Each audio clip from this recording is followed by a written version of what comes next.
नमस्कार विद्यार्थी मित्रांनो,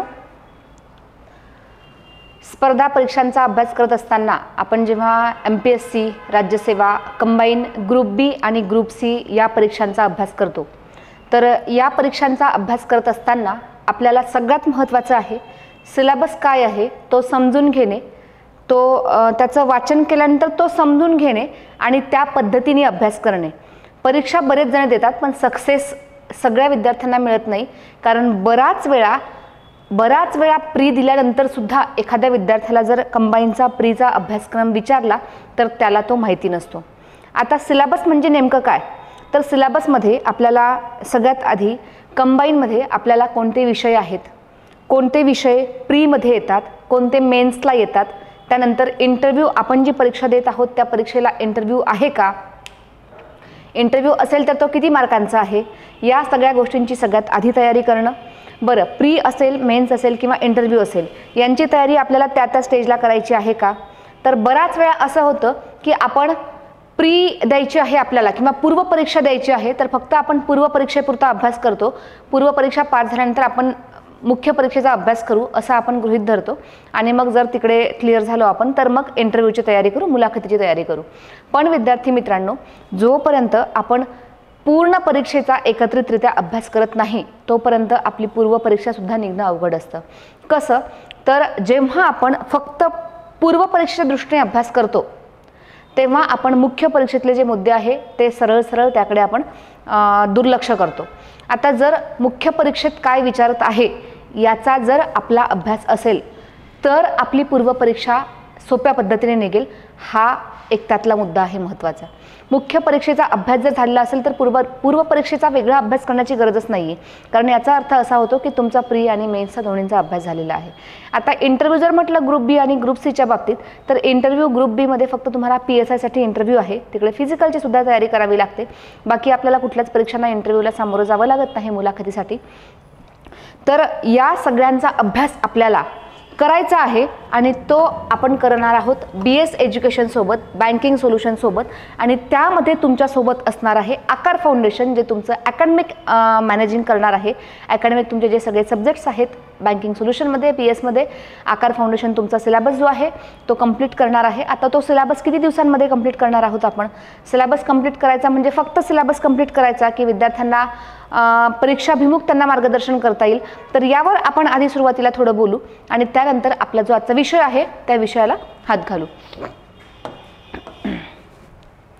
विद्यार्थी मित्रांनो, BS एज्युकेशनला पहिल्यांदा पसंतीक्रम का द्यायचा बँकिंग सोल्युशनला, ठीक आहे, तर TRTI असेल, बार्टी असेल, सारथी असेल, महाज्योती असेल, या ज्या परीक्षा आहेत त्या अंतर्गत किंवा या ज्या संस्था आहेत त्यामध्ये MPSC, कंबाईन, ग्रुप बी आणि ग्रुप सी यामध्ये आपल्याला BS एज्युकेशन काय देणार आहे, बँकिंग सोल्युशन काय देणार आहे, BS एज्युकेशनचीच निवड आपण का केली पाहिजे, तर यामध्ये तुम्हाला तज्ज्ञ MPSC यशवंत मार्गदर्शक या ठिकाणी मिळणार आहेत।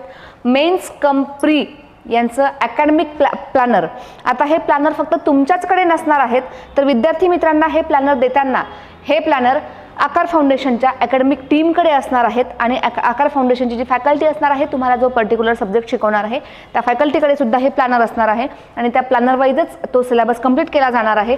आकार फाउंडेशनच्या नोट्स सुद्धा यासोबत तुम्हाला उपलब्ध होणार आहेत। मूल्यमापन केलं जाणार आहे, नुसतं शिकवलं, सब्जेक्ट घेतला, एखादा टॉपिक घेतला आणि तो सोडून दिला असं होणार नाहीये, तर तुम्हाला परीक्षेमध्ये त्या टॉपिकवर प्रश्न कोणत्या प्रकारे विचारतात, ते प्रश्न विचारतात तर ते आपल्याला सोडवता येत आहेत का, त्यासाठी आपल्या युनिट टेस्ट असणार आहे, घटक चाचण्या असणार आहेत, त्या सुद्धा टॉपिक वाईज होणार आहेत। सरळ सेवा आणि इतर परीक्षांसाठी सुद्धा तुम्हाला ही जी बॅच आहे किंवा हा जो सिलेबस आहे, ही जी एक हा जो कोर्स आहे तो तुम्हाला कामी येणार आहे। कसा, सरळ सेवेमध्ये ज्या परीक्षा येतात ग्रुप बी आणि ग्रुप सीच्या असतील तर तुम्हाला सेम सिलेबस जो MPSC असेल, कंबाईनचा असेल, तो तुम्हाला बहुतेक सिलेबस तिकडे सेम असतो। तुम्हाला वेळेवर सरळ सेवांमध्ये तुम्हाला कंपल्सरी मराठी, इंग्लिश असतं, मॅथ्स, रिझनिंग असतं, गणित आणि बुद्धिमापन चाचणी असतं आणि GK असतं। आता मेन्समध्ये जे आपण पेपर देतो MPSCचे, त्यामुळे तुम्हाला मराठी इंग्लिश दोन्ही कंपल्सरी आहे. त्यासोबत मॅथ्स आणि रिझनिंग तुम्हाला प्रीमध्ये सुद्धा आहे, त्याचासुद्धा तुम्हाला अभ्यास त्या ठिकाणीच होणार आहे. आणि GKचा अभ्यास करताना GSचा अभ्यास आपला ऑलरेडी इकडे होत आहे. GSचे जे सगळे सब्जेक्ट आहेत त्यामध्ये इतिहास आहे, भूगोल आहे, राज्यव्यवस्था आहे, विज्ञान आहे, अर्थव्यवस्था आहे, चालू घडामोडी आहे, या सगळ्यांचा अभ्यास सुद्धा आपल्या सोबत होत आहे. त्यामुळे हा जो अभ्यासक्रम आहे तो तुम्हाला सगळ्याच सरळ सेवा परीक्षांसाठी सुद्धा उपलब्ध किंवा सरळ सेवांसाठी तुम्हाला उपयोगात पडणार आहे. त्याचबरोबर मोफत अभ्यासिका विद्यार्थ्यांसाठी या ठिकाणी असणार आहे. आणि अभ्यास ते अधिकारी यासाठी पर्सनल मेंटॉरिंग सुद्धा विद्यार्थ्यांचं होणार आहे. यासाठी तुम्हाला MPSC टॉपर घडवणारी ही सर्वोत्तर टीम जी आहे BS एज्युकेशन सोबत तुम्हाला ही तयारी करायची आहे. Strategy for combine mains. आता मेन्ससाठी काय स्ट्रॅटेजी असणार आहे, तर यामध्ये पेपर 1 जो आहे मराठी आणि पेपर जो आहे इंग्लिशचा, पेपर 1 मराठी आणि इंग्लिशचा हा 100 प्रश्नाचा पेपर आहे 200 मार्कांसाठी. पेपर 2 आहे GS plus IT plus statistic 100 question आहे 200 मार्कांसाठी आहे. यामध्ये सिलेबस याचा डेली पेपर प्रॅक्टिस होणार आहे, डाऊट सॉल्विंग सेशन्स होणार आहेत, टेस्ट सिरीज होणार आहे. त्यासोबत प्रत्येक विद्यार्थ्याची यासोबत पर्सनल मेंटॉरिंग जी आहे ती सुद्धा या ठिकाणी होणार आहे. विद्यार्थी मित्रांनो, मी तुम्हाला मगाशी सांगितल्याप्रमाणे प्रत्येक परीक्षेला तुम्हाला फिजिकल किंवा इंटरव्ह्यू नाही आहे, तुम्हाला फक्त PSI या एका पोस्टसाठी तुम्हाला इंटरव्ह्यू सुद्धा द्यावा लागणार आहे. आणि तुमची फिजिकल चाचणी, शारीरिक चाचणी जी आहे ती सुद्धा होत असते. तर या ठिकाणी PSIसाठी तुम्हाला फिजिकलला 100 मार्क्स आहे, इंटरव्ह्यूसाठी 40 मार्क्स आहे. आणि आकार फाउंडेशनच्या तज्ज्ञ टीमकडून, तज्ज्ञ मार्गदर्शकांकडून आपले जे मॉक इंटरव्ह्यूज आहेत, प्रकट मुलाखती आहेत, त्याची सुद्धा विद्यार्थ्यांकडून तयारी करून घेतली जाणार आहे या एकाच कोर्सच्या सोबत. विद्यार्थी मित्रांनो, त्यासोबत टॉपर्स टॉप आपले जे आकार फाउंडेशनचे विद्यार्थी आहेत त्या विद्यार्थ्यांनी सुरुवात कुठून केली होती अभ्यासाची, अभ्यास करताना कोणत्या अडचणी आल्या, कोणत्या चांगल्या गोष्टीमध्ये आल्या, कोणता एखादा शिक्षक असेल त्या शिक्षकाचं, एखाद्या फॅकल्टीचं योग्य मार्गदर्शन जे तुम्हाला यशापर्यंत पोहोचवण्यासाठी जास्त उपयोगात आलं. आणि मग या सगळ्या प्रवासातनं त्यांनी गाठलेलं यश, असे जे टॉपर्स आहेत ते टॉपर्स स्टॉक सुद्धा आपल्याकडे असणार आहे या कोर्सच्या माध्यमातून. UPSC टॉपर स्टॉक आहे या ठिकाणी 15 डिसेंबरला सकाळी 8 वाजता हा जो झालेला आहे. यासाठी तुम्हाला टॉपर स्टॉक किंवा जे टॉपर्स आहेत त्यांचं सुद्धा या ठिकाणी मार्गदर्शन या तुम्हाला होणार आहे. ठीक आहे. Guidance by experience officers. आता टॉपर्स म्हणजे आत्ता सिलेक्ट झालेले विद्यार्थी. ठीक आहे. आता सिलेक्ट झालेले विद्यार्थी, त्याचबरोबर सिलेक्ट होऊन प्रशासनात गेल्यानंतर काही अनुभव आल्यानंतर त्यांचे अनुभव जे आहेत असे 5 वर्ष, 10 वर्ष, 12 वर्ष असे जे अनुभवी प्रशासकीय अधिकारी आहेत त्यांचेसुद्धा एक्सपिरियन्स बाय ऑफिसर्स, त्यांचेसुद्धा आपल्याकडे जे सेशन्स आहेत ते सुद्धा आपल्याकडे होत असतात. Daily updates on Telegram channels. आकार फाउंडेशनचे टेलिग्राम चॅनल आहे, आकार MPSC UPSC नावाचं, मिशन कंबाईन नावाचं. या चॅनलवर तुम्हाला डेली जे करंट अफेअर्सचे टॉपिक्स आहेत जे परीक्षेसाठी फक्त उपयोगात येतात ते डेली करंटचे टॉपिक्स आहेत ते सुद्धा त्या ठिकाणी तुम्हाला त्याचे अपडेट मिळत जाणार आहेत. आणि तुम्हाला या संदर्भात काही एन्क्वायरी असतील, प्रश्न असतील, ॲडमिशन संदर्भात जर काही डाऊट्स असतील तर तुम्ही या ठिकाणी आकार फाउंडेशनचे काही नंबर दिलेले आहेत. या नंबर्सवर तुम्ही MPSC कंबाईनसाठी जर तुम्हाला ॲडमिशन करायची असेल तर तुम्ही या ठिकाणी हा जो नंबर दिला आहे वर याच्यावर कॉल करा. IBPS बँकिंगसाठी जर तुम्हाला एन्क्वायरी करायची असेल, ॲडमिशन करायची असेल तर खालचा 2nd नंबरचा जो नंबर दिला आहे त्या नंबरवर तुम्ही कॉल करू शकता आणि तुमची जी माहिती आहे ती घेऊ शकता. ओके. तर विद्यार्थी मित्रांनो, अभ्यास करत असताना सगळ्यात आधी विषय आपल्याला कोणकोणते आहेत. कंबाईनचा अभ्यास करायचा आहे, त्यामध्ये प्री मेन्स यामध्ये जे विषय आहेत त्यामध्ये प्रामुख्याने इतिहास, भूगोल, नागरिक शास्त्र ज्याला राज्यव्यवस्था आपण म्हणू शकतो, त्यानंतर अर्थशास्त्र आहे, अर्थव्यवस्था आहे. ठीक आहे. त्याचबरोबर विज्ञान आहे, चालू घडामोडी आहे, या सगळ्या विषयांचा अभ्यास करायचा आहे। आता आज जो आपला पहिला टॉपिक आहे किंवा आजचा जो टॉपिक आपण घेणार आहोत, इतिहास हा विषय आहे आणि इतिहासातला हा जो 1857चा उठाव आहे यावर आपण आज थोडक्यात चर्चा करणार आहोत। विद्यार्थी मित्रांनो, हा पूर्ण टॉपिक आज आपण कव्हर करणार नाहीये, किंबहुना एका लेक्चरमध्ये हा टॉपिक कव्हर करणं शक्यच नाहीये, ठीक आहे। कारण 1857चा जर उठाव म्हटलं तर आपल्याला सगळ्यात आधी जावं लागतं त्या पार्श्वभूमीकडे की 1857च्या उठावाला नेमकी सुरुवात का झाली, 1857चा उठाव झाला का बरं, त्यासाठी कोणत्या गोष्टी कारणीभूत आहेत आणि 1857चा उठाव याचं मुख्य कारणच काय, का झाला हा उठाव, ठीक आहे। तर आपल्याला आधी याच्या खोलात जावं लागेल की 1857चा उठाव म्हणजे काय आणि हा उठाव एकदा समजून घेतला तर त्याची कारणं आणि मग त्याचे परिणाम असतील या सगळ्या गोष्टींवर आपल्याला चर्चा करावी लागेल। त्याला एक लेक्चरमध्ये तो सेशन होणारच नाही आपला आजचा। आपण फक्त 1857च्या उठावामधली जी संकीर्ण माहिती आहे ती आज जाणून घेऊ आणि जेव्हा आपली बॅच सुरू होईल तेव्हा आपण त्यावर डिटेल जो 1857चा उठाव आहे त्याची कारणं, तत्कालीन कारणं, त्यानंतर त्याचे परिणाम असतील, त्यामध्ये कोणाचा सहभाग होता, या सहभागानंतर हा उठाव जो आहे तो किती सक्सेस झाला, किती यश त्याला मिळालं आणि त्यानंतर इंग्रजांनी त्यांची बदललेली नीती, त्यांची प्रशासनाची नीती असेल, त्यांची राज्य करण्याची नीती असेल, या सगळ्या गोष्टींवर आपल्याला डिटेल चर्चा करायची आहे। आज 1857च्या उठावाबद्दल एक संकीर्ण आपण माहिती जाणून घेऊ। 1857च्या वेळी भारत हा अशा काही पार्ट्समध्ये डिव्हाइड झालेला होता। यामध्ये प्रामुख्याने जे पार्ट्स आहेत त्या ठिकाणी बघता येत आहेत आपल्याला। इकडे नागपूर प्रांत आहे, गुजरात आहे, राजपुताना आहे, ठीक आहे। महत्त्वाचे जे दिसतात ते इकडे दिल्ली आहे, इकडे काश्मीर आहे, लडाख आहे, त्यानंतर बेंगॉल प्रांत आहे, आसाम आहे, इकडे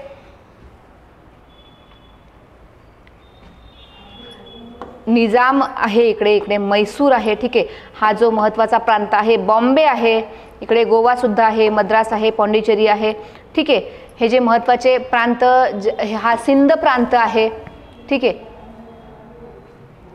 1857च्या उठावाच्या वेळी भारताची परिस्थिती कशी होती किंवा भारतामध्ये कोणकोणते प्रांत होते, भारतात मुख्य कोणकोणते त्या ठिकाणी राज्य होते, त्याचा हा एक नकाशा या ठिकाणी आहे। 1857चा उठाव, द रिव्हॉल्ट ऑफ 1857, सन 1857चा उठाव हा बंडापेक्षा अधिक व्यापक होता, परंतु पहिलं स्वातंत्र्य युद्ध ठरवण्यात इतका प्रभावी नव्हता। तो का नव्हता हे आपण समोर बघणार आहे। विद्यार्थी मित्रांनो, आता 1857चा उठाव म्हणजे काय याबद्दल एक थोडक्यात आपण जाणून घेऊ, ठीक आहे। 1857चा उठाव का करावा लागला हे मुख्य कारण आहे। आपला भारत जो देश आहे तो, आपल्याला एक गाणं आठवत असेल, जेव्हा 15 ऑगस्ट 26 जानेवारी वगैरे असतं तेव्हा देशभक्तीपर गीतं लागतात, त्यामध्ये एक गाणं खूप आपल्याला ऐकायला मिळतं, कोणतं, जहाँ डाल डाल पर सोने की चिडिया करती है बसेरा वो भारत देश है मेरा। खरोखर म्हणजे जहाँ डाल डाल पर सोने की चिडिया, खरंच हा भारत देश जो आहे तो सोने की चिडिया होता। आपल्याकडलं स्थापत्यशास्त्र आहे, आपल्याकडली साधन संपत्ती आहे, आपल्याकडचे मसाले आहे, आपल्याकडलं अभियांत्रिकी आहे, इथली कला आहे, इथलं कौशल्य आहे, इथला इतिहास आहे, इथला वर्तमान काळ सुद्धा आहे, इतका समृद्ध होता की प्रत्येक आक्रमक जो आहे, प्रत्येक सुलतान जो आहे, प्रत्येक परकीय जो आहे तो भारताकडे आकर्षित होऊन भारतामध्ये येत होता। आता भारतामध्ये जेव्हा आकर्षित होऊन बरेच जे सुलतान आहेत किंवा बरेच राज्यकर्ते आहेत, राज्यकर्ते म्हणू आपण सुलतान म्हटल्यापेक्षा, तर राज्यकर्ते जे आहेत ते भारतामध्ये आकर्षित होऊन भारतात आले। पण हे कधीपासून आले, इंग्रज जे भारतात आले त्याच्या आधी सुद्धा आपल्याकडे भारतात काही लोक आले का, तर हो, भारतामध्ये जवळपास भारतावर आपल्या 1200व्या शतकापासून जी आक्रमणं झाली ती आक्रमणं प्रामुख्याने आपल्याला जर एक मुख्य आपण मेन जर गोष्टी बघितल्या तर ही आक्रमणं जी आहेत ती महत्त्वाची ठरतात। आता 1112व्या शतकापासून जे आक्रमणं आहेत त्यामध्ये जे पृथ्वीराज चव्हाण आहेत त्यांनी बरंच त्या ठिकाणी स्वतःचा पराक्रम गाजवून ही परकीय आक्रमणं उलथवून लावण्याचा प्रयत्न केला। यामध्ये प्रामुख्याने पृथ्वीराज चव्हाणांचं नाव घेता येईल, महाराणा प्रतापांचं नाव घेता येईल, त्यानंतर मराठा साम्राज्याच्या वेळी छत्रपती शिवाजी महाराजांचं नाव घेता येईल आणि नंतर इंग्रजांच्या राजवटीमध्ये सगळेच समाजसुधारक यामध्ये, समाजसुधारक म्हटल्यापेक्षा क्रांतिकारक आणि समाजसुधारक हे सगळे ज्यांनी आपल्या प्राणांची आहुती दिली भारत मातेला स्वतंत्र मिळवून देण्यासाठी किंवा परकीय आक्रमणांच्या तावडीतून आपल्याला मुक्त करण्यासाठी, तर या सगळ्यांची नावं आपल्याला या ठिकाणी घेता येतील. विद्यार्थी मित्रांनो, आपल्याकडे जी आक्रमणं झाली, तर आता आपण इथून कोणी ह्या आक्रमणांना तोंड दिलं ह्यांची नावं बघितली. मुख्य जे आहेत यामध्ये हजारो लाखो करोडो लोक आहेत. फक्त मुख्य नावं या ठिकाणी मी तुम्हाला सांगितली. प्रत्येक व्यक्ती जिने आपलं रक्त सांडलं आहे भारत मातेसाठी, ती प्रत्येक व्यक्ती इथे महानच आहे, जिने भारतासाठी आपल्या प्राणांची आहुती दिलेली आहे. ठीक आहे, तर हे झाले आपल्याकडले. आता आक्रमणं कोणी केली आपल्यावर? भारतावर शक आहेत, कुषाण आहेत, हुन आहेत, अलेक्झांडर आहे, त्यानंतर मुघल आहेत, मुघलांच्या आधी तैमुरलंग आहे, बलबन आहे. ठीक आहे, या सगळ्यांची. त्याचबरोबर मुघल आहेत, मुघलांमध्ये मग बाबर आहे, बाबरचा मुलगा हुमायून आहे, हुमायूनचा अकबर आहे, अकबराचा जहांगीर आहे, जहांगीरचा शहाजहान आहे, शहाजहान नंतर औरंगजेब आहे, औरंगजेबानंतर लाटर मुघल्स आहेत. ठीक आहे, या सगळ्यांनी भारतावर आक्रमणं केली, इथे येऊन राज्य केलं. त्यानंतर हे औरंगजेबाचं जे राज्य सुरू होतं त्यावेळेला औरंगजेबाचं म्हटल्यापेक्षा जहांगीराच्या पासून, ठीक आहे, जहांगीरांपासून आपल्याकडे परकीय जी एक लाट आहे, युरोपियन लाट ज्याला म्हणता येईल, ती यायला सुरुवात झाली 1400 पासनं. 1498 मध्ये वास्को डी गामा नावाचा एक खलाशी आपल्या भारतामध्ये आला आणि त्याने कालिकत बंदरावर असलेल्या झामोरीन राजाने त्याचं स्वागत केलं आणि त्यानंतर त्याने इथला अभ्यास केला आणि परत आला काही वर्षांनंतर. आणि मग इथे त्यांनी जो व्यापार आहे तो व्यापार करता करता इथला व्यापार करण्यासाठी तिकडे पोर्तुगीज ईस्ट इंडिया कंपनी, इंग्रजांनी सुद्धा इकडे मग यायला सुरुवात केली. इंग्रजांनी इकडचा व्यापार करण्यासाठी तिकडे इंग्रज east India company, British east India company असेल, त्यानंतर डचांची ईस्ट इंडिया कंपनी आहे, ठीक आहे, फ्रेंचांची आहे, असे सगळे जी युरोपियन लाट आहे ती मग यायला सुरुवात झाली. आता विद्यार्थी मित्रांनो, आधी जे राज्यकर्ते तुम्हाला सांगितलं ते आणि इंग्रज यांच्यामध्ये फरक काय होता? आतापर्यंत जे राज्यकर्ते आले युरोपियनांच्या आधी, ठीक आहे, तर यांनी काय केलं? भारताला लुटलं, काही जणांनी लुटून बाहेर नेलं, पण जे मुघल असतील, ठीक आहे, किंवा काही त्यांच्या आधीचे राज्यकर्ते आहेत, तर ते भारतात आले, त्यांनी भारताला लुटलं, पण त्यांनी इथेच ते स्थायिक झाले आणि इथेच त्यांनी राज्य केलं. याचा परिणाम म्हणजे काय? तर इथली जी संपत्ती त्यांनी लुटली ती संपत्ती लुटून बाहेर न जाता भारतातली संपत्ती भारतातच राहिली. इथला जो पैसा आहे तो इथेच खेळला आणि इथली अर्थव्यवस्था जी आहे ती त्यांच्या हातात होती, पण ती इथल्या इथंच ती खेळत होती. पण युरोपियन जेव्हा भारतात आले, एक छोटासा उदाहरणादाखल आपण घेऊ. पोर्तुगीज खलाशी वास्को डी गामा 1498ला जेव्हा भारतात आला, त्याने भारतामध्ये कालिकत बंदरावर त्याचं झामोरीन नावाच्या राजाने स्वागत केलं आणि तो जेव्हा इथून 2 वर्षांनी परत गेला तेव्हा त्याने 200 जहाजं इथली संपत्ती त्या जहाजांमध्ये भरून नेली. 200 जहाजं संपत्ती त्याने नेली आणि त्यांनी एक छोटंसं एक गिफ्ट म्हणून ती संपत्ती नेलेली आहे. जर छोटंसं गिफ्ट म्हणजे 200 जहाजं होतात, तर विद्यार्थी मित्रांनो आपल्याला यावरून एक अंदाज लावता येईल की आपला भारत किती समृद्ध असेल, किती संपन्न असेल, आपल्याकडे किती जास्त त्या ठिकाणी मौल्यवान गोष्टी असतील ज्याकडे आकर्षित होऊन हे लोक इकडे आले.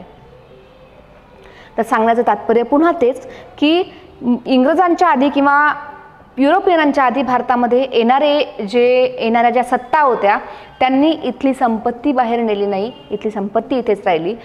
पण इंग्रजांनी किंवा युरोपियनांनी इथं आल्यानंतर इथली संपत्ती, इथला पैसा, इथले मसाले, इथल्या ज्या सगळ्या चांगल्या गोष्टी आहे जितक्या जास्त नेता येईल तितक्या त्यांनी त्यांच्या देशांमध्ये नेण्याचा प्रयत्न केला आणि भारताला इतकं अधू बनवून ठेवलं, इतकं अपंग तयार केलं की शेवटी आता त्या अपंग भारताला सुद्धा एका नव्या उत्साहात त्यांच्यावर आक्रमण करण्यासाठी तुटून पडावं लागलं आणि तोच आहे हा 1857चा उठाव. पण या ठिकाणी मी एक शब्द वापरला विद्यार्थी मित्रांनो, अपंग भारताला. आता असा शब्द का वापरला? ठीक आहे, याचं महत्त्वाचं कारण आहे ही मागची स्लाइड. 1857चा उठाव हा बंडापेक्षा अधिक व्यापक होता, परंतु पहिलं स्वातंत्र्य युद्ध ठरवण्याइतका प्रभावी नव्हता. 1857चा उठाव हा याच सगळ्या उद्रेकातून एखादं लहान मूल आईला एखादी गोष्ट घेऊन मागतं, एखादी वस्तू घेऊन मागतं, आई नाही तुला नंतर देते, तुला नंतर नेते, तुला नंतर देते असं 2-3 वेळा म्हणते, पण आता त्या मुलाच्या सहनशक्तीच्या पलीकडे जातं आणि तो काय करतो, जर तो रस्त्यावर असेल तर तो रस्त्यावर झोपून घेतो आणि रडायला सुरुवात करतो, आता मला हे पाहिजेच. आता त्या आईला असं होतं की हे रस्त्यावर पडलेलं एक इथे सोडून जाऊ, नाही तर त्याला शांत करून त्याला जे पाहिजे ते देऊ. अशीच अवस्था भारतीयांची झाली होती. इतकं आपल्याला त्या ठिकाणी त्यांनी व्यापार करता करता राज्य केलं, पण राज्य करण्याची त्यांची पद्धत जी होती ती इतकी नीच दर्जाची होती की भारतीयांना अगदी त्यांनी कुठेच उभं राहण्या इतकी सुद्धा जागा किंवा उभं राहण्या इतकं सुद्धा त्यांचं जे अस्तित्व आहे ते त्यांनी ठेवलं नव्हतं. आणि मग याच सगळ्या संतापातून, याच सगळ्या रागातून हा जो 1857चा उठाव आहे तो त्या ठिकाणी झाला. मग आता अपंग भारत का? ठीक आहे, तर अपंग हा शब्द यासाठी वापरला जेव्हा अशा परिस्थितीतून आपण आक्रमक होतो. ठीक आहे, अशा परिस्थितीतून जेव्हा आक्रमक होतो तेव्हा आपण 100% आपलं देऊ शकत नाही. त्यासाठी आपल्याला आधी स्ट्रॉंग असावं लागतं, आपल्याला अधू असून चालत नाही. आणि आपण अधू झालो होतो. कोणत्या गोष्टींनी आपण अधू झालो होतो? आपण शैक्षणिकदृष्ट्या अधू होतो, आपण शैक्षणिकदृष्ट्या अपंग होतो, आपण आर्थिकदृष्ट्या अपंग होतो, आपण सामाजिकदृष्ट्या अपंग होतो, आपण धार्मिकदृष्ट्या अपंग होतो.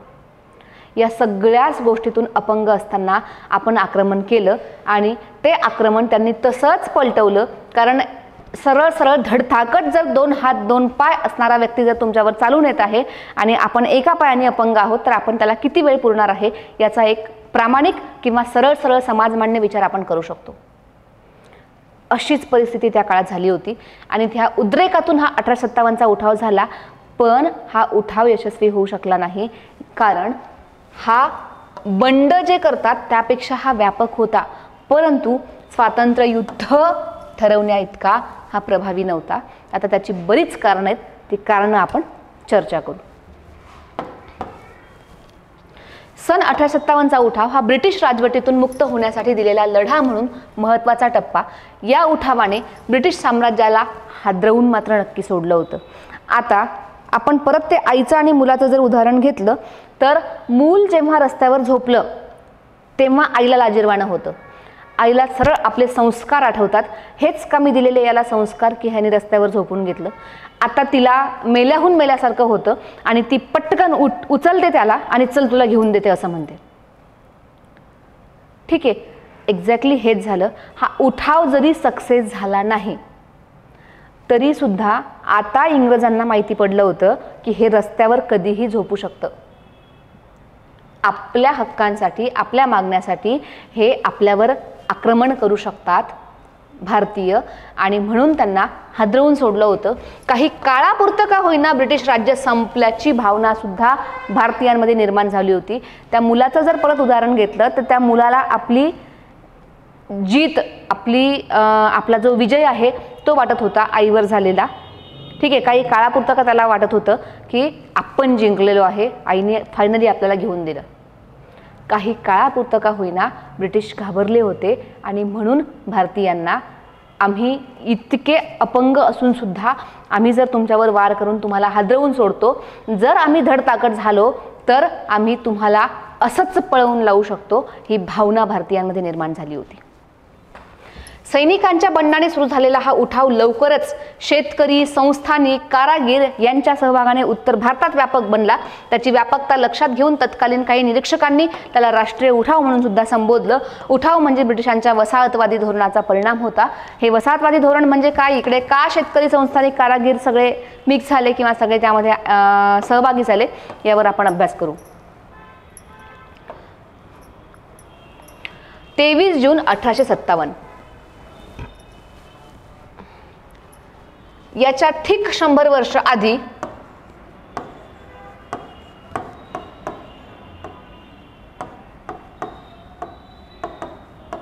23 जून 1757ला प्लासीची लढाई झाली आणि इंग्रजांनी आपलं जे बी आहे ते इथे पेरलं. कशाचं बी? तर त्यांच्या राजकारणाचं बी या ठिकाणी पेरलं. व्यापार करण्यासाठी आले आणि राज्यकर्ते बनले. त्यांचं राजकारणाचं बी या ठिकाणी पेरलं आणि मग हळूहळू मधल्या ज्या छोट्या छोट्या लढाया आहेत त्यातून त्याला खत पाणी दिलं आणि मग बक्सारच्या लढाईनी त्या बियाची जी मुळं आहेत ती जमिनीमध्ये चांगली पक्की रोवल्या गेली, घट्ट रोवल्या गेली आणि त्याचा एक वृक्ष बनण्याचं स्वप्न आता इंग्रजांनी पाहायला सुरुवात केली होती. त्याची सुरुवात झाली होती या 23 जून 1757च्या प्लासीच्या लढाईनी जी इंग्रजांनी जिंकली होती. या प्लासीच्या लढाईच्या शताब्दी निमित्त 23 जून 1857 रोजी उठाव घडवून आणण्याचं बराकपूरच्या सैनिकांचं मत होतं. 31 मे 1857ला सर्वानुमते तारीख ठरली होती. मंगल पांडेने त्या आधीच योजनांना सुरुंग लावला. क्रांतिकारकांमध्ये वेळेवर एकजूट होऊ शकले नाही. 1857च्या भारतातील उठावाला युरोपातील इटली, फ्रान्स या देशांच्या नागरिकांची सहानुभूती सुद्धा मिळाली.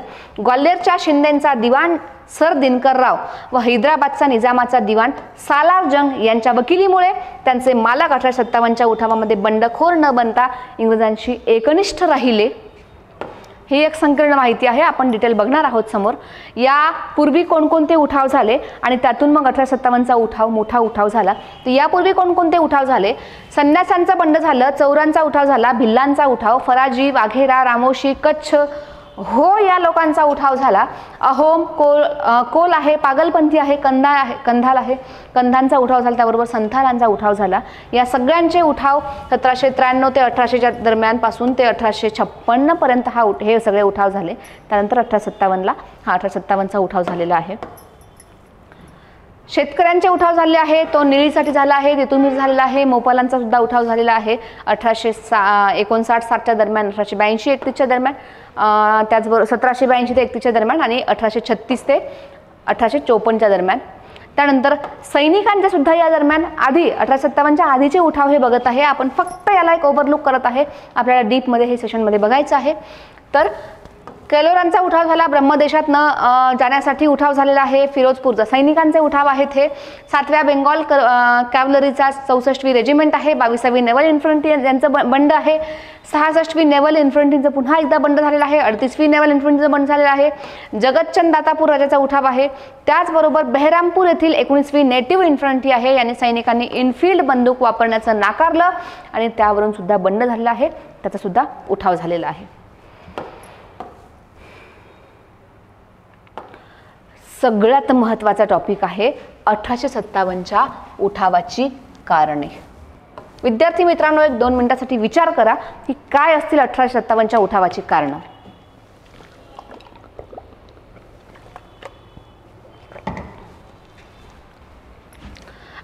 च्या उठावाचं पहिलं कारण आहे वेलस्लीच्या तैनाती फौजेचे परिणाम.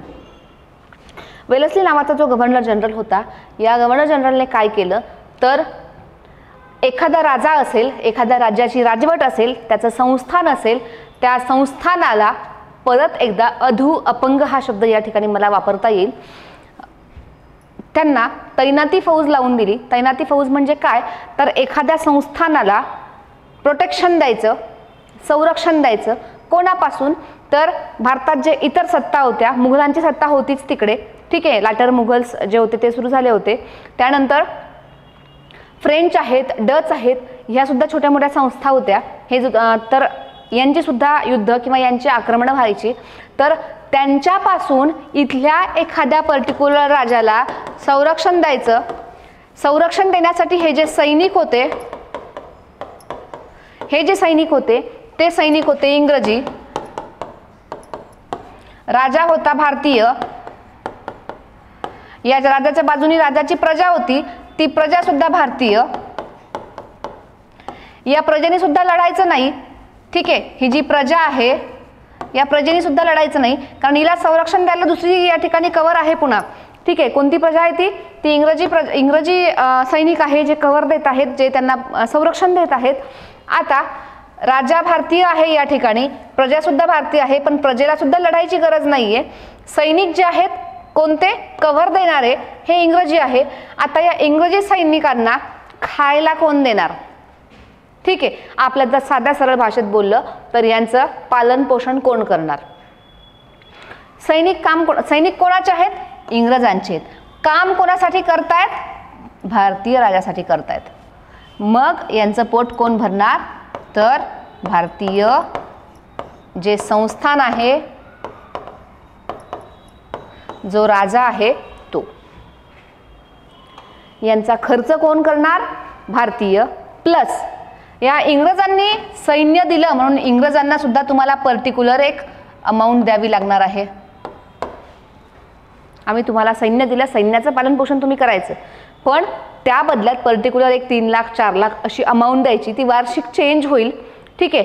त्यानंतर या वार्षिक अमाऊंटच्या सोबत तुम्ही आम्हाला काही भेटी द्यायच्या. ठीक आहे. त्या भेटींची कुठे नोंद नसेल किंवा त्या भेटी ज्या आहेत त्या इकडे काउंटेबल नसतील. एवढं ठीक आहे इथपर्यंत. त्याचबरोबर एक महत्त्वाची गोष्ट होती, इकडे लढत असताना तुमचं सैन्य काहीच करणार नाही. तुमचं सैन्य फक्त इथे भारतीय राजाचं काय कमी जास्त आहे ते बघत राहील. तुमच्या सैन्याने काहीच करायचं नाही. ठीक आहे. दुसरी गोष्ट पुन्हा, हे जे सैन्य कव्हर देत आहे, हे जे सैन्य संरक्षण करत आहे, हे सैन्य तुमचं या परकीय आक्रमणांपासून संरक्षण करत आहे. पण त्या बदल्यात तुम्ही काय करायचं? तुम्ही इतर कुठल्याही राजासोबत लढायचं नाही. इतर कुठल्याही सैन्यासोबत, इतर कुठल्याही वसाहतीसोबत लढायचं नाही. याचा अर्थ काय होतो दुसरा? इंग्रजांचे यांचे जे मित्र आहेत तेच तुमचे मित्र, यांचे जे शत्रू आहेत तेच तुमचे शत्रू. म्हणजे काय की तुमचा एखादा मित्र तुमच्याशी सलगी करू शकणार नाही. जो आमचा शत्रू आहे आणि तुमचा मित्र आहे तो तुमचा मित्र आता राहणार नाही. आमचा शत्रू तो तुमचा शत्रू, आमचा मित्र तो तुमचा मित्र. मग आता आमचा मित्र तो तुमचा मित्र यासाठी काम काय करावं लागेल? तर तुमचं हे जे सैन्य आहे याला जर आम्हाला गरज पडली, आमच्या एखाद्या शत्रूसोबत जर लढण्याची गरज पडली, तर तुमचं हे सैन्य यासोबत आलं पाहिजे आणि त्यांनी आम्हाला साथ दिली पाहिजे. नाही तर तुमचं सैन्य शांत या ठिकाणी बसून राहील. याचे परिणाम काय झाले? तर हे भारतीय जो राजा आहे तो या ठिकाणी आळशी बनला. लढण्याची गरजच नाहीये, आयतं बसून खायचंय. सैन्य जे आहे ते आळशी बनलं. संस्थानावरचा जो खर्च आहे तो वाढला. का? तर यांना गिफ्ट द्यायचे आहे, यांना एक अमाऊंट द्यायची आहे, या सैन्याचा खर्च करायचा आहे. आपलं सैन्य जरी बसून असेल तरी त्यांना खायला लागतं. लढायला जात नाही याचा अर्थ ते जेवण करत नाही असा होतो का? तर नाही, तरी त्यांना खायला लागतं. हा जो खर्च आहे हा सगळा खर्च आहे. आणि त्याचबरोबर मित्र ते मित्र राहिले नाही, शत्रू इंग्रजांचे ते शत्रू झाले. म्हणून सगळीच कडून या राजाचं मरण झालं. ही होती तैनाती फौज. आणि त्या तैनाती फौजेने काही राज्यांनी तैनाती फौज मान्य केली, पण काही संस्थानं जे आहेत ते यामुळे त्रासले होते. हा एक परिणाम होता. डलहौसीचं आक्रमक विस्तारवादी धोरण. डलहौसी नावाचा हा जो गव्हर्नर जनरल होता याने दत्तक वारसा जो आहे तो नामंजूर केला होता. आणि या दत्तक वारशामुळे जी संस्थानं होती त्यांचे जे मुलं होते, फॉर एक्झाम्पल समजा एखादा राजा आहे, एखाद्या संस्थानाचा एखादा राजा आहे आणि याला स्वतःचं मूल नाहीये. ठीक आहे. याने जर दत्तक घेतलं एखादं, ठीक आहे, जर दत्तक घेतलं तर याला जी संपत्ती दिली जाणार आहे ती संपत्ती राजाच्या प्रायव्हेट संपत्तीमधनं दिली जाईल. या संस्थानाच्या संपत्तीमधनं ती दिली जाणार नाही. तसं जर करायचं असेल तर हे दत्तक विधान जे आहे ते नामंजूर होईल. हा राजा दत्तक एखादं जे मूल आहे ते घेऊ शकणार नाही.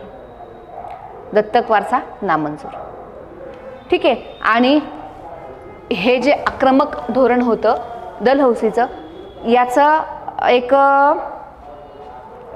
परिणाम असा होता, परिणाम म्हटल्यापेक्षा त्याचं त्यामागचं नियोजन असं होतं की जर दत्तक एखादं मूल एखाद्या संस्थानाने घेतलं नाही तर साहजिकच त्याचं राज्यच त्या ठिकाणी संपलं, त्याचा वंशच त्या ठिकाणी संपला आणि मग ती जी संपत्ती आहे ती सरकारच्या जमा होईल, सरकारच्या तिजोरीत जाईल, इंग्रजांना ती विलीन होऊन जाईल.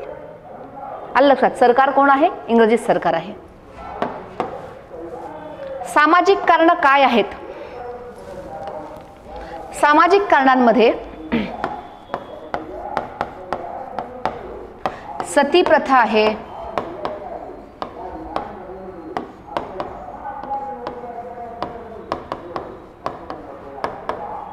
विधवा पुनर्विवाह आहे,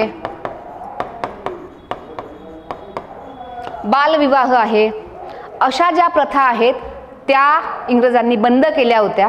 आता ह्या बंद करणं म्हणजे चांगलं होतं, पण तेव्हा भारतीयांना असं वाटत होतं की आपल्या संस्कृतीवरचं हे आक्रमण आहे, आपल्या भारतीय संस्कृतीवर, आपल्या रूढींवर, आपल्या प्रथांवर हे इंग्रजी आक्रमण आहे आणि त्यामुळे कुठंतरी भारतीयांच्या मनात एक शंका होती किंवा कुठेतरी इनसिक्युरिटी होती की आपल्या ज्या ह्या गोष्टी आहेत त्या संपून जात आहेत आणि त्याचं ते सामाजिक कारण होतं. ठीक आहे. त्यानंतर तिसरं कारण आहे धार्मिक कारण. 1813चा जो कायदा आहे, या कायद्याने 1813च्या या कायद्याने ब्रिटिशांना भारतात येऊन धर्माचं शिक्षण भारतीयांना देणं, कुठलाही ब्रिटिश भारतात येऊन भारतीयांना धार्मिक शिक्षणासाठी प्रवृत्त करू शकत होता, त्यासाठीचा परवाना त्यांना मिळाला होता, त्यासाठीची परमिशन दिली होती कोणी? इंग्रज सरकारनेच. आणि त्यामुळे काय व्हायला लागलं होतं, हे जे मिशनरी आहे हे भारतात यायचे, यांच्या शाळा होत्या, या शाळांमध्ये धार्मिक शिक्षणाबरोबर विद्यार्थ्यांना कन्वर्ट करणे म्हणजे हिंदू धर्मातून ख्रिश्चन धर्मामध्ये कन्वर्ट करणे, त्यासाठी पर्टिक्युलर तसं शाळेत शिक्षण दिलं जायचं. बरं, यांच्या शाळा सरकारी होत्या त्यामुळे यांना अनुदान सरकारी मिळायचे, मग तिथे फीज भरावी लागायची नाही, म्हणून भारतीय त्यामध्ये प्रवेश घ्यायचे. पण त्याच्यात प्रवेश घेतल्याच्या नंतर या मुलांना त्यांच्या ख्रिश्चन धर्माचं शिक्षण दिलं जायचं आणि मग आपल्या धर्मावर सुद्धा याचा आघात व्हायचा. ठीक आहे, हे एक धार्मिक कारण आहे. आर्थिक कारण आहे. शेतकरी असतील, हस्तव्यवसाय असेल, ठीक आहे, कामगार असतील, या सगळ्यांच्याच व्यवसायांवर जी गदा आहे ती या ठिकाणी आली होती. हस्तव्यवसायांचा ऱ्हास झाला.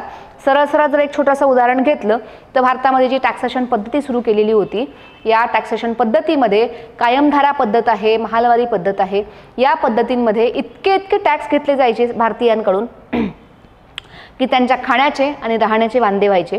तर या टॅक्स पद्धतीतनं टॅक्स हे कोणासाठी असायचे? फक्त भारतीयांसाठी असायचे. आता यांनी काय केलं भारतीयांनी की जो व्यापार आहे तो व्यापारामध्ये जी निर्यात आहे या निर्यातीवर जे कर आहे ते कमी केले आणि आयातीवर जे कर आहे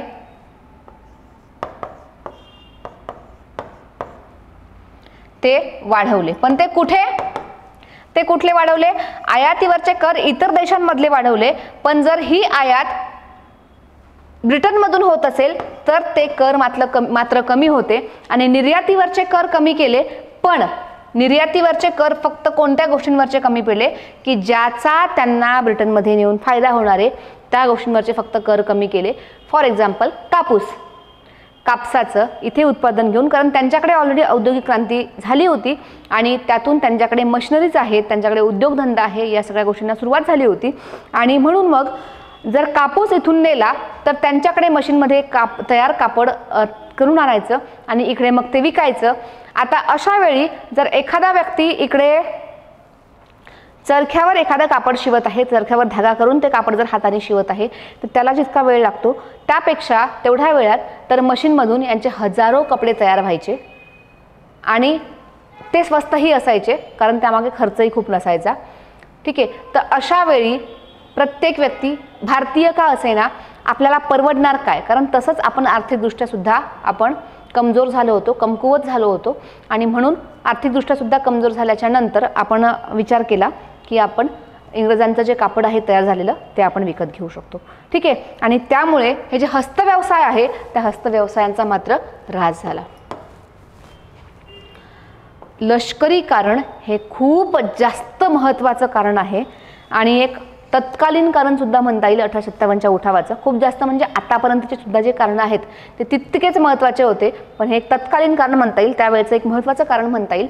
हे यासाठी की हिंदी शिपायांना ब्रिटिश सैन्याच्या तुलनेत मिळणारी जी अन्यायी वागणूक होती, हिंदी शिपायांना म्हणजे भारतीय शिपायांना इंग्रजी सैन्याच्या तुलनेत मिळणारी अन्यायी वागणूक, हिंदी शिपायांवरील लष्करातील शिस्तीबंधाचे जाचक नियम इत्यादी कारणांमुळे सैनिकांमध्ये असंतोष पसरला होता.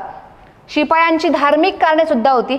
खाण्याच्या पिठामध्ये हाडाचा भुगा टाकल्याची सुद्धा त्या ठिकाणी जाणीव झाली होती. सागरी प्रवास सक्तीचा भारतीयांमध्ये सागरामध्ये समुद्रामध्ये जाणं तेव्हा त्याज्य मानलं जायचं, वर्ज्य मानलं जायचं आणि यांना सागरी प्रवास यांनी सक्तीचा केला होता. त्याचबरोबर हिंदूंना गंध न लावणे, विशिष्ट प्रकारचीच दाढी करणे, दाढी न ठेवणे असे काही धार्मिक निर्बंध त्यांच्यावर लावले. शिपायांना पगार बढत्या कमी झाल्या. ब्रिटिश हिंदी शिपायांचं संख्याबळ 1:6 होतं.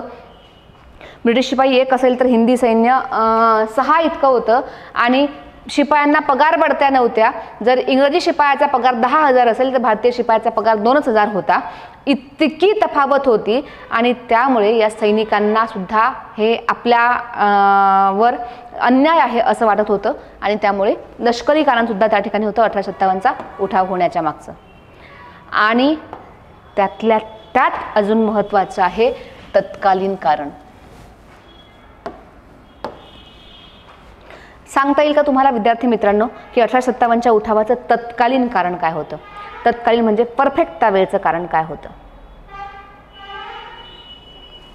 सुरुवातीला जे सांगितलं काय,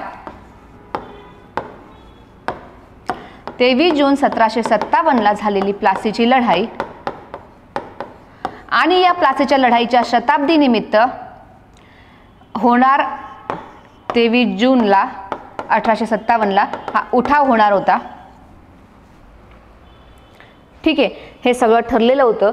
सगळीकडे बऱ्याच दिवसांपासून यावर चर्चा सुरू होती किंवा बऱ्याच दिवसांपासून ह्या ज्या गोष्टी आहेत त्या सगळ्या भारतीयांमध्ये पोहोचवण्याचं काम झालं होतं. आता बऱ्याच दिवसांपासून यासाठी म्हणू शकतो आपण की आता सोशल मीडिया आहे. आता एक जर मेसेज केला आणि सगळ्यांना सांगितलं, मेसेज केला तरी प्रत्येकापर्यंत दुसऱ्या सेकंदात तो मेसेज पोहोचतो आणि समोरच्याला कळतं की आपल्याला काय करायचं आहे. ठीक आहे. आजकाल टायपिंग मेसेज आहेत, व्हॉइस मेसेज आहे, टी व्हीवर आपण सांगू शकतो, बऱ्याच गोष्टी आहेत. तेव्हा असं काहीच नव्हतं.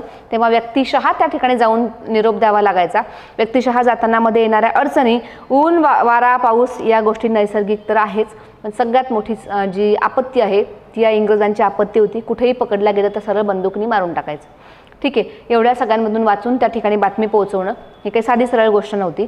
मग आता हे सगळं ठरल्याच्या नंतर ही तारीख फायनल ठरली 23 जून 1857ला उठाव करायचा.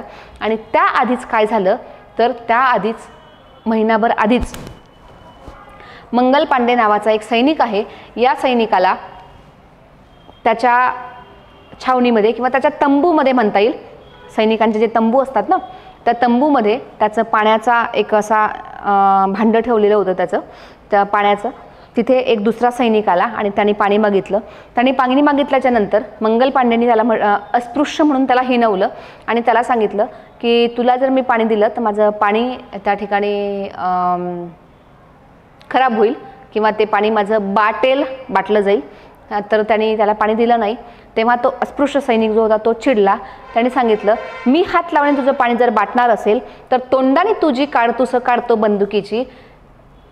तुम्ही एवढं गाईला पूजता, गो हत्या प्रतिबंध असं म्हणता, गो मातेची पूजा करता.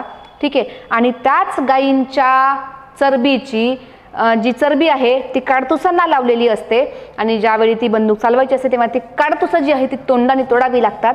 मग तुम्हाला गायीची चरबी, जर तुम्ही गायीला मारलेलं तुम्हाला चालत नाही तर ती चरबी तुम्हाला तोंडात घेताना काहीच वाटत नाही का? त्याचबरोबर गाईच्या सोबत डुकराची सुद्धा चरबी होती. डुक्कर किंवा डुकराची चरबी हे मुस्लिम बांधवांना वर्ज्य असतं, त्यांना डुक्कर हे वर्ज्य आहे.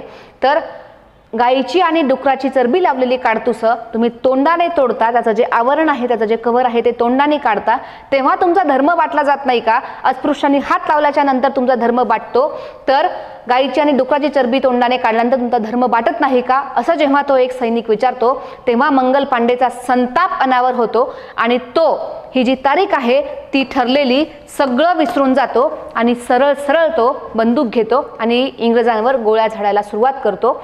हा उद्रेक होतो मंगल पांडेच्या संतापाचा किंवा त्याच्या रागाचा, की तुम्ही अन्याय केले तिथपर्यंत ठीक आहे, पण तुम्ही आता आमच्या धर्मावर, आमच्या भावनांशी खेळत आहात आणि आत्ता सहन होणार नाही.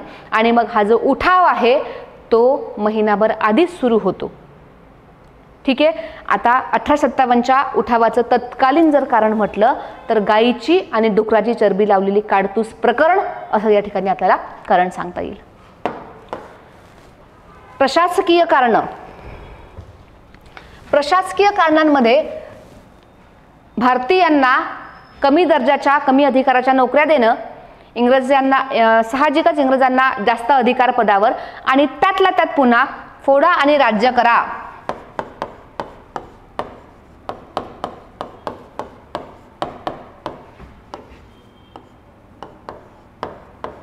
ही जी इंग्रजांची नीती आहे, या डिवाइड अँड रूल या पॉलिसीवर इंग्रजांनी बऱ्याच विभागांमध्ये हिंदूंना मात्र नोकऱ्या दिल्या, कुठेतरी अधिकाराच्या सुद्धा बऱ्याच अधिकाराच्या नोकऱ्या दिल्या, जिथे मुस्लिमांना डावललं गेलं. मुस्लिमांना बऱ्याच प्रमाणात त्या ठिकाणी कमीपणा दाखवला गेला. हे एक महत्त्वाचं प्रशासकीय कारण होतं. अशी बरीच कारणं आहेत विद्यार्थी मित्रांनो. आपण डिटेल जेव्हा सेशन घेणार आहेत तेव्हा ही सगळी डिटेल कारणं परत बघणार आहोत. आणि मग झाली बंडाची सुरुवात आणि त्याचा प्रसार. Beginning and spread of the revolt 1857.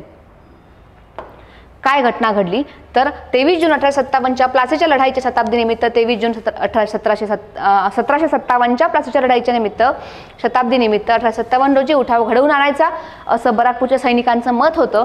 31 मे 1857 ही सर्वानुमते तारीख सुद्धा ठरली होती.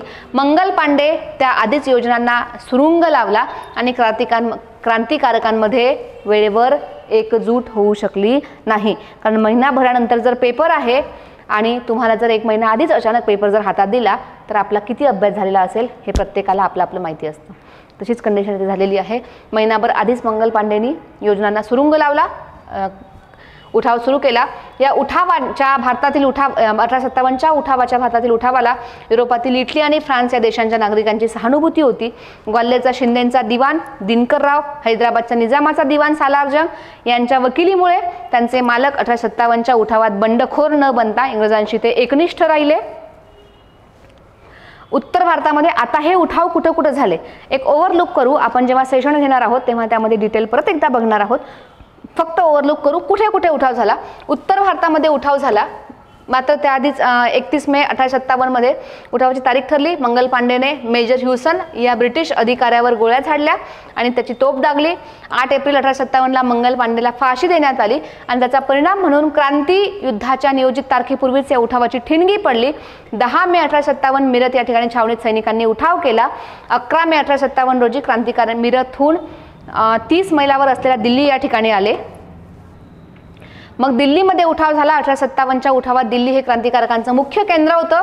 यामध्ये बहादूरशाह जफर दुसरा म्हणजे शेवटचा मुघल बादशाह, लॅटर मुघल मधला सुद्धा शेवटचा, आणि मुघल जी संस्था, मुघल जे राज्य होतं, राज्यकर्ते होते, त्या शेवटचा मुघल ज्याला म्हणता येईल तो बहादूरशाह दुसरा याने त्याचं नेतृत्व केलं. त्याबरोबर सेनापती बख्त खान हा सुद्धा त्याच्यासोबत होता. बहादूरशाह दुसरा याला दिल्लीचा बादशाह घोषित केलं. 24 तासांमध्ये दिल्ली आपल्या ताब्यात घेतली. 15 सप्टेंबर 1857 इंग्रजांनी बंड मोडून पुन्हा दिल्ली ताब्यात घेतली. विल्यम हडसन या अधिकाऱ्याने बंडखोरांवर नियंत्रण मिळवलं. बहादूरशहाचा जो सेनापती होता बख्त खान याचा लढाईमध्ये मृत्यू झाला आणि बंडमोडीत काढून बहादूरशाह याला रंगूनच्या तुरुंगात ठेवलं आणि त्या रंगूनच्या तुरुंगातच मग शेवटचा मुघल बादशाह बहादूरशाह II याचा अंत झाला. कानपूरमधला उठाव आहे तिथलं नेतृत्व केलं आहे नानासाहेब पेशव्यांनी. त्याचबरोबर त्यांचा जो सेनापती आहे तात्या टोपे यांनी नेतृत्व केलेलं आहे. कानपूरमध्ये बिठूर या ठिकाणी ब्रह्मावर्त या ठिकाणी क्रांतिकारकांचं प्रमुख केंद्र होतं. 15 जून 1857 कानेपूर या ठिकाणी बंडाला सुरुवात झाली. तात्या टोपे या नानासाहेबांच्या सेनापतीने गनिमी काव्याने इंग्रजांशी लढा दिला. जनरल कॅम्पबेल या सेनाने तात्यांचा पराभव केला. कानपुरामध्ये 1 जुलै 1857 रोजी नानासाहेब पेशवा बनल्याचा आणि कंपनीचं राज्य नष्ट झाल्याचा फतवा हिंदी भाषेतून काढण्यात आला आणि 18 एप्रिल 1859 या दिवशी तात्या टोपे यांना शिवपुरी या ठिकाणी फाशी देण्यात आली आणि नानासाहेब यांनी नेपाळमध्ये पलायन केलं. लखनौ या ठिकाणी उठाव झाला 30 मेला. त्याचं नेतृत्व बेगम हजरत महल यांनी केलं. याच्यावर बऱ्याचदा प्रश्न सुद्धा आलेला आहे. मुलगा हिचा कादिर हा जो आहे तो याला गादीवर बसवलं.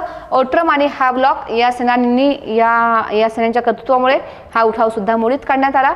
झाशीमधला उठाव आपल्याला सर्वांना माहिती आहे. राणी लक्ष्मीबाई उर्फ मणिकर्णिका हिने झाशीमध्ये या उठावाचं नेतृत्व केलं.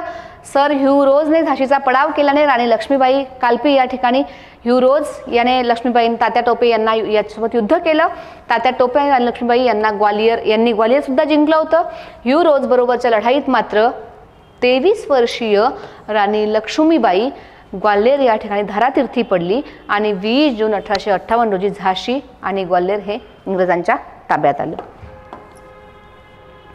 राणी लक्ष्मीबाईंनी जेव्हा 1857च्या उठावामध्ये भाग घेतला आणि ती लढली, प्राणपणाने लढली, कुठेही मागे पुढे न पाहता, तेव्हा इंग्रज अधिकारी सर ह्यू रोज याने ॲब्लिस्ट ऑफ द रेबल लीडर्स, बंडवाल्यांकडचं सर्वात समर्थ नेतृत्व असं राणी लक्ष्मीबाईंबद्दल त्यांनी गौरव उद्गार काढले.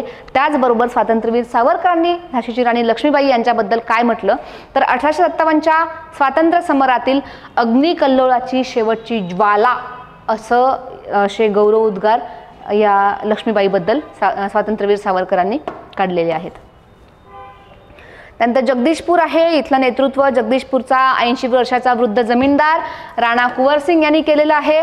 त्याचबरोबर सेनापती डग्लसनने या हल्ल्यात कुंवरसिंगचा मृत्यू झाला आणि 4 जून 1857ला बनारस, अलाहाबाद जे उत्तर प्रदेश आहे या ठिकाणी उठाव झाला आणि कर्नल नीलने हा उठाव मोडून काढला. दक्षिण भारतामध्ये सुद्धा उठाव झाला. आता सगळ्यात महत्त्वाचं 1857च्या उठावाच्या अपयशाची कारण. उठाव लवकर झाला.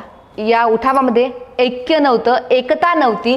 एकाच वेळी सर्व ठिकाणी बंड झालं नाही. त्यामुळे इंग्रजांना एकेका वेळी एक ठिकाणी जाऊन बंड मोडून काढणं सोपं गेलं. एकाच ठिकाणी जर 10 ठिकाणी बॉम्ब फुटले असते तर इंग्रजांना इथला वाचवू की तिथला वाचवू असं झालं असतं. पण इथे फुटल्यानंतर तिथे फुटणार आहे याची हळूहळू कानोकान खबर त्यांना लागत गेली आणि तिथला बॉम्ब कसा निकामी करता येईल यासाठी ते प्रयत्न करत गेले. सांगायचं म्हणजे काय तर एकाच वेळी हे उठाव न झाल्यामुळे इंग्रजांना ते मोडीत काढणं शक्य झालं. एक सूत्रता सुद्धा यामध्ये नव्हती. हत्यारांमध्ये तफावत होती. ब्रिटिशांकडे आधुनिक शस्त्रास्त्र होती. साहजिकच बंदुकीची गोळी इथून तो लांब असलेल्या व्यक्तीवर मारू शकतो, पण मला जर तलवारीने मारायचं आहे तर त्याच्या जवळच जाऊन मारावं लागणार आहे. मी तलवार घेऊन त्याच्याजवळ पोहोचेपर्यंत तो मला संपवणार आहे. त्यांच्याकडे बॉम्ब आहे. एक बॉम्ब टाकलं तर पूर्ण गावचं गाव उडू शकतं. तर आधुनिक शस्त्रास्त्र इंग्रजांकडे होती. निकृष्ट हिंदी नेतृत्व होतं. नेतृत्व आपल्याकडे प्रॉपर नव्हतं. आपण बघितलं एका ठिकाणी 80 वर्षाचा वृद्ध महात्मा एका ठिकाणी नेतृत्व करत आहे. तर अशा वेळी एखादं जर तरुण नेतृत्व समोर असतं तर लढणाऱ्याला सुद्धा जोश येतो आणि लढाईसुद्धा सक्सेस होऊ शकते. तर निकृष्ट हिंदी नेतृत्व होतं. नेतृत्वातील फरक होता. एकमुखी नेतृत्व नव्हतं. अनेक ठिकाणी विविध नेतृत्व होती. बंड व्यापक नव्हतं. उत्तर भारतामध्ये बंड झालं परंतु दक्षिणेमध्ये बंड झालंच नाही. बंडखोरांनी स्वातंत्र्याचा केलेला दुरुपयोग. बंडखोरांमध्ये बेशिस्त होती. समान हेतू नव्हता. शेतकऱ्यांनी शेतकऱ्यांच्या समस्यांसाठी केलं, कामगारांनी त्यांच्या समस्यांसाठी केलं, व्यापाऱ्यांनी त्यांच्या समस्यांसाठी केलं. त्यांचा जे प्रॉपर जो हेतू आहे तो नव्हता. काही संस्थानिक अलिप्त राहिले. ग्वाल्हेरचे शिंदे आहे, हैदराबादचा निजाम आहे, पंजाब राजपूतचे राजे आहेत, नागपूरचे भोसले आहेत, सगळे या बंडापासून अलिप्त राहिले. स्पष्ट ध्येयाचा अभाव होता आणि त्यामुळे हे जे 1857चा जो उठाव आहे तो अपयशी झाला. या उठावाचं स्वरूप कसं होतं, मर्यादित होतं की व्यापक होतं, यावर विद्यार्थी मित्रांनो आपण चर्चा करणार आहे आपल्या डिटेल सेशनमध्ये. किती मर्यादित होतं आणि किती व्यापक होतं यावर आपण डिटेल सेशन जे घेणार आहे बॅचमध्ये तेव्हा यावर चर्चा करणार आहे.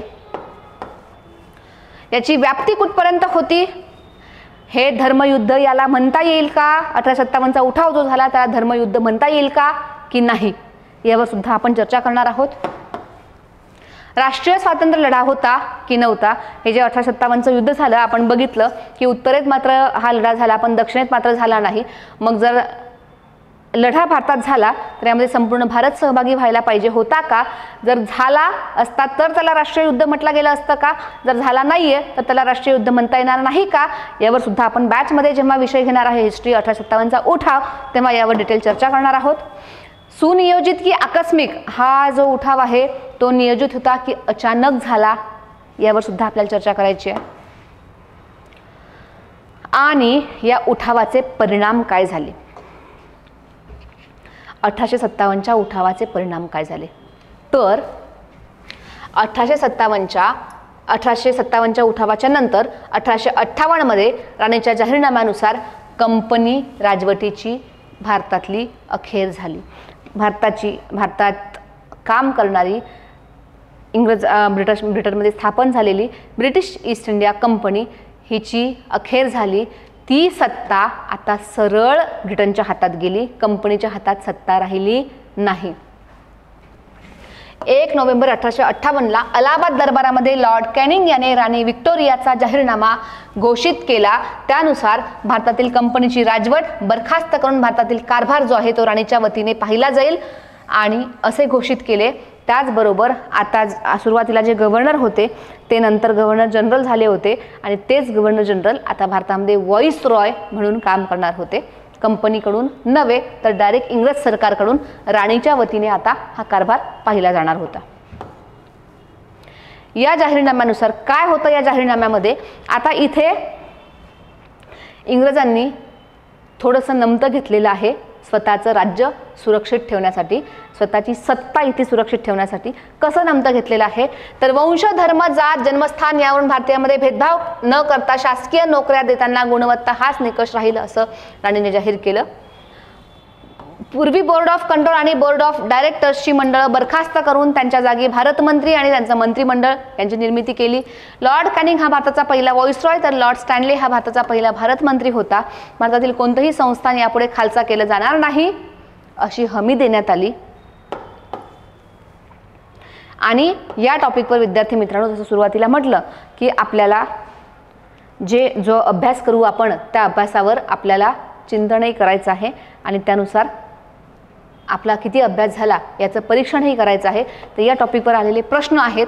खालीलपैकी एक ब्रिटिश नेता आणि संसद सदस्याने स्वीकारले की 1857चा उठाव हा सैनिकी विद्रोह नसून राष्ट्रीय उठाव होता. हा कोण होता तर हा होता बेंजामिन डिझरायली. राज्यसभेमध्ये विचारले गेलेले प्रश्न आहेत हे. 1857च्या उठावाची केंद्र कुठं कुठं होती तर पेठ हे जे केंद्र होतं ज्याचा नेता होता भगवंतराव कोळी, नरगुंचं जे केंद्र होतं त्याचा नेता होता बाबासाहेब भावे, जामखिंडीचं जे केंद्र होतं त्याचा नेता होता रामचंद्र पटवर्धन आणि सोलापूरचा नेता होता व्यंकप्पा नाईक बळवंत बेहरी. त्यानंतर प्रश्न आहे डॅश हे उत्तर भारतातील वहाबी आंदोलनाचे केंद्र होते तर पटना हे वहाबी आंदोलनाचं केंद्र होतं. 1857च्या उठावात होळकर तटस्थ होते आणि परंतु त्यांच्या संस्थातील पुढील कोणत्या ठिकाणी शिपायांनी बंड केली होती तर महू आणि इंदोर या ठिकाणी शिपायांनी बंड केली होती. 1857च्या उठावात इंग्रज सैनिकांचे हिंदी सैनिकांशी किती प्रमाण होतं तर 1:2 इतकं त्यांचं प्रमाण होतं. उठावाच्या नंतर म्हटलं आहे, उठावाच्या आधी किंवा उठावाच्या पर्यंत 1:6 असं होतं पण 1857च्या उठावाच्या नंतर 1:2 असं त्या ठिकाणी हे एक गुणोत्तर हे काय म्हणता येईल प्रमाण या ठिकाणी सांगता येईल. लखनौ येथील 1857च्या उठावाचं नेतृत्व कोणी केलं होतं तर अवधची बेगम जी आहे तिने या ठिकाणी याचं नेतृत्व केलं होतं, बेगम हजरत महलने.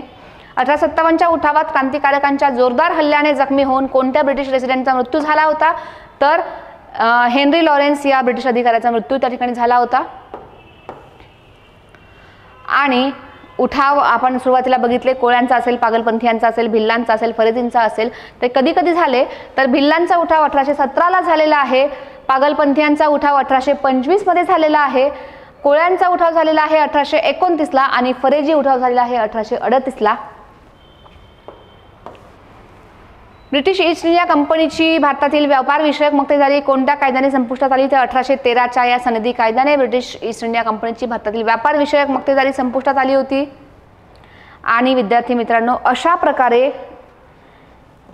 हा जो 1857चा उठाव आहे याचं एक आपण काय म्हणता येईल, एक ट्रेलर आपण बघितला कसा होता. तर डीप मध्ये आपल्याला बघायचा आहे 1857चा उठाव. बॅचमध्ये तुम्हाला हिस्ट्री, इतिहास जो विषय आहे राज्यसेवा कंबाईन ग्रुप बी ग्रुप सीचा, तो मी जयश्री मोहिते शिकवणार आहे. ही जी BS एज्युकेशन अंतर्गत आकार फाउंडेशन अकॅडमिक मॅनेजिंग करणार आहे. अकॅडमिक जे तुमचं सगळं आहे ते सांभाळणार आहे.